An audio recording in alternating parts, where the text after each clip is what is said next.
এক নবী আমরা পেয়েছি, এমন এক নবীর উম্মত, যে নবীর উপরে যদি আপনি দুরূদ শরীফ না পড়েন আপনার একটা দোয়াও কবুল হবে না, কোনো দোয়া কবুল হবে না। আপনার দোয়াগুলো আসমান এবং জমিনের মধ্যে ঝুলন্ত থাকবে, একটা দোয়াও আল্লাহর আরশ পর্যন্ত পৌঁছবে না। আন ওমর ইবনুল খাত্তাব রাদিয়াল্লাহু তাআলা আনহু ক্বালা ইন্না দুআ মাওকুফুন বাইনাস সামাই ওয়াল আরদ লা ইয়াসউদু মিনহু শাইউন হাত্তা তুসাল্লি আলা নাবিয়্যিকা। তিরমিজি শরীফের 486 নম্বর হাদিস।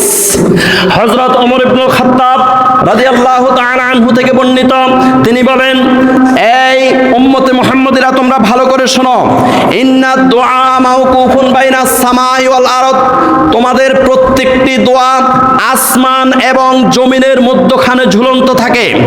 হাত্তা তুসাল্লিয়া আলা নাবিয়্যিকা, যতক্ষণ পর্যন্ত তোমরা আল্লাহর রাসূল সাল্লাল্লাহু আলাইহি ওয়াসাল্লামের উপরে দুরূদ শরীফ না পড়বে ততক্ষণ পর্যন্ত তোমাদের প্রত্যেকটি দোয়া আসমান এবং জমিনের মধ্যখানে ঝুলন্ত থাকে।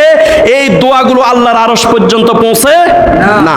প্যারা হাজরেন, চিন্তা করেন, মানুষ দোয়া করবে আল্লাহর কাছে, আল্লাহর আরশে পৌঁছে যাবে, আল্লাহ কবুল করবেন, কিন্তু এখানে শর্ত দেওয়া হয়েছে, ইন্না দুআ মাওকুফুন বাইনাস সামাই ওয়াল আরদ লা ইয়াসউদু মিনহু শাইউন হাত্তা তুসাল্লি আলা নাবিয়্যিকা, যতক্ষণ পর্যন্ত তোমরা তোমাদের দোয়ার আগে অথবা পরে অথবা দোয়ার মধ্যখানে যতক্ষণ পর্যন্ত নবীর উপরে দুরূদ শরীফ না পড়বে ততক্ষণ পর্যন্ত তোমাদের দোয়াগুলো আল্লাহর আরশ পর্যন্ত পৌঁছবে না। সুবহানাল্লাহ।